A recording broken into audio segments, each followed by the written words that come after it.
So జూబ్లీస్ ప్రచారం అయితే హోరాంకులు అని చెప్పొచ్చు. ఇంకా జస్ట్ ఒక 7 days మాత్రమే ఉన్నది. ఒకసారి మాట్లాడదాము. ఇక్కడ మనం రేవంత్ నగర్లో అయితే ఉన్నాము.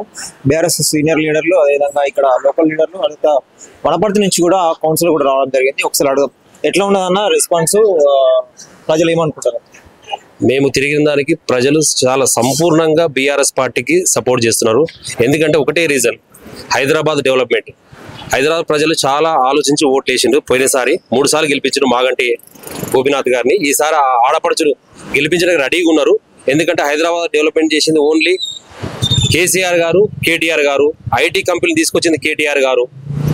మోసపూరిత హామీలు ఇచ్చి కాంగ్రెస్ ప్రభుత్వం గత 22 నెలలకెళ్ళి ఒక్క హామీని కూడా ఇంతవరకు అమలు చేయకుండా ప్రజలను వంచిస్తుంది. కాబట్టి ప్రజలు చాలా కసిగా ఉన్నారు. బీఆర్ఎస్ పార్టీ ప్రజెంట్ గా రాష్ట్రం మొత్తం బీఆర్ఎస్ పార్టీ ఎలక్షన్స్ పెడితే 100కు 100 సీట్లు వచ్చే పరిస్థితి ఉంది. దీని విజయాన్ని ఎవరు అసలు ఆపలేరు. బీఆర్ఎస్ ప్రభుత్వం, టీఆర్ఎస్ గవర్నమెంట్, నెక్స్ట్ వచ్చేది కూడా టీఆర్ఎస్ గవర్నమెంటే. మాగంటి సునీతమ్మ గారు పెద్ద మెజార్టీతో గెలవబోతున్నారు. అంటే కాంగ్రెస్ పార్టీకి భవిష్యత్తే, ఈ ఒక్క టికెట్ గెలిస్తేనే భవిష్యత్ అని చెప్పేసి చాలా మంది అనుకుంటారు. నిజమేనా? 100కు 100%. ఈ ఒక్క సీటు ఎందుకు చెప్తున్నా అంటే ప్రజలు చాలా కసిగా ఉన్నారు. ఎందుకంటే 2500 మహిళలకు 2500 ఇస్తున్నది ఇంతవరకు 20 నెలల ఇస్తలేరు. తులం బంగారం ఇస్తున్నారు, ఇవ్వలేదు. మహిళలు చాలా కసిగా ఉన్నారు. బస్సు ప్రయాణం పెట్టిండ్రు, ఓకే మంచిది. కానీ ప్రయాణం చేసే మహిళలు నేను ఇప్పుడే అడిగి వస్తున్నా, ఆ మహిళలు ఏమంటారు అంటే కొట్టుకు సావనికనే పెట్టింది కానీ ఆ మహిళలు స్వచ్ఛందంగా చెప్తున్నారు. అందుకోసం బస్సు ప్రయాణం కూడా అది విఫలమే.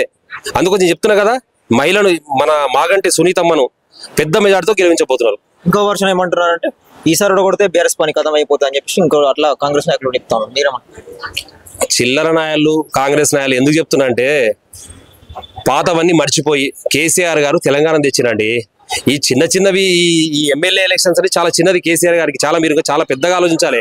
కేసీఆర్ గారు, కేటీఆర్ గారు సంవత్సరానికి 3 లక్షల ఐటీ ఉద్యోగాలు వచ్చేది. 10 ఏళ్లలో మీకు తెలుసో తెలియదో 38 లక్షల ఐటీ ఉద్యోగాలు వచ్చినాయి రాష్ట్రం మొత్తం.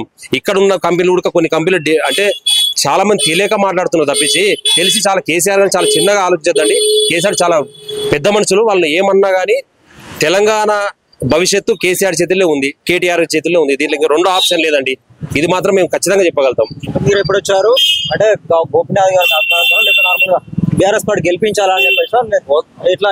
కేసీఆర్ గారి అభిమానం అండి. ఫస్ట్ ఆఫ్ ఆల్ కేసీఆర్ అభిమానం అంటే కేసీఆర్ గారు, కేటీఆర్ ఎవరు చూస్ చేసుకుని టికెట్ ఇచ్చినా వాళ్ళు అదే చిత్తశుద్ధితో ఉంటారు. కాబట్టి మేము 100కు 100% మేము గెలిపినకే ట్రై చేస్తామండి. దానిలో నో డౌట్. దాంట్లో అంటే ఇక్కడ ఉన్న ప్రాబ్లమ్స్ ఏం, ఇక్కడ అందుబాటులో ఉన్న వాళ్ళు కావాలా, అభివృద్ధి చేసే వాళ్ళు కావాలా, ఏం అడుగుతున్నారు? అందుబాటులో ఉండాలి, అభివృద్ధి ఇంపార్టెంట్. అందుబాటులో ఉండాల్సిందే. అందుబాటులో ఆడపడుచు ఉంటుంది. 3 సార్లు గెలిపించిండ్రు. ఆమె కూడా చాలా విపరీతంగా కష్టపడుతుంది. రేపు భవిష్యత్తులో కూడా ఆమె కష్టపడి పనిచేస్తుంది. దాంట్లో ఏం అవకాశం ఇస్తేనే కదా చేసి చూపించేది. ఎవరైనా మహిళ అయినా, ఎవరైనా కొత్తోళ్ళైనా పాతోళ్ళైనా చేస్తారు కదా. దాంట్లో అందుబాటులో ఉంటారు అనేది దాన్ని వేరియేషన్ తీసుకొచ్చి లోకల్ నాన్ లోకల్ అనేది అలా వేరియేషన్ తీసుకురాకూడదు. అదనేది మా అభిప్రాయం. విగ్రహాల గురించి కూడా మాట్లాడుతాను. విగ్రహాలు పీజీఆర్ విగ్రహం పెడతా అని చెప్పేసి చెప్పుకుంటూ ప్రచారం చేస్తాను. దాని గురించి పీజీఆర్ గారు మహానుభావులు, దాంట్లో నో డౌట్. మేమేం వ్యక్తిగతంగా విమర్శించేది లేదు. మహానుభావులు, మాకు నచ్చిన మనిషే. కానీ ఆ విగ్రహాన్ని పెట్టి ఓట్లు తీసుకున్నాం అనేది 100కు 100% తప్పు. దానిలో చెప్తున్నా కదా, కాంగ్రెస్ పార్టీ వాళ్ళు కిందికి ఓడిపోతారని తెలుసు. దాంట్లో నో డౌట్ ఓడిపోతారని తెలిసే పీజీఆర్ గారి విగ్రహాలు, ఇంకోటి ఎన్టీఆర్ గారి విగ్రహాలు ఎవరైనా పెడతారా అండి? ఈ టైంలో చెప్పాల్సిన రేవంత్ రెడ్డి సీఎం స్థాయిలో అసలు సీఎం అయినా అసలు అనిపిస్తుంది. ఒక్కోసారి బాధ అనిపిస్తుంది. అంతేం లేదు. నేను ఓకే సీఎం అయిన సంతోషం, పని చేయరా నాయన అంటే ఆ విగ్రహం పెడితే ఈ విగ్రహం పెడితే ఓట్లు అడుగుతారా? పెట్టు, తర్వాత గెలిచిన తర్వాత పెట్టాయి బాబు. ఆ విగ్రహాలు పెట్టి ఓట్లు అడుగునే స్థాయికి పోయినావు అంటే నువ్వు ఏ స్థాయిలో ఉన్నావు ప్రజలు ఆలోచించాలి. అది ముఖ్యంగా మన జూబ్లీస్ ప్రజలు ఆలోచించాలి. బీఆర్ఎస్ ప్రభుత్వం ఉన్నప్పుడు మైనారిటీకి సంక్షేమం లాగా ఇమ్మీడియట్ గా కూడా ఇవ్వడం జరిగింది. ఇప్పుడు ఈ టైంలో ఇవ్వడం మీరు ఎట్లా చూస్తారు? 2 సంవత్సరాలు లేని మంత్రి పదవి ఇమీడియట్ గా ఇవ్వడం అనేది ప్రజలు చాలా విఘ్నులండి. హైదరాబాద్ ప్రజలు మరీ విఘ్నులు. అందరు చర్చించుకుంటారు. ఇప్పుడు మంత్రి పదవి ఇచ్చి ఆ ఓట్ల కోసమని అందరూ చెప్పుకుంటారు. మేము చెప్పేది కాదు. మేము నాన్ లోకల్ అని ఒకటే చెప్తున్నాం కదా. మేము తిరుగుతుంటే మాకు అనిపిస్తుంది ఒక్కోసారి, అరే మేము రావాల్సిన అవసరం లేదు. బీఆర్ఎస్ పార్టీకి వెళ్ళి కార్యకర్తల లీడర్లు ప్రచారం చేయాల్సిన అవసరం లేని పరిస్థితి తెచ్చుకున్నారు కాంగ్రెస్ గవర్నమెంట్. ఇది 100కు 100% చెప్తున్నా. ఓకే, రేపు 100కు 100% గెలుపు బీఆర్ఎస్ దే.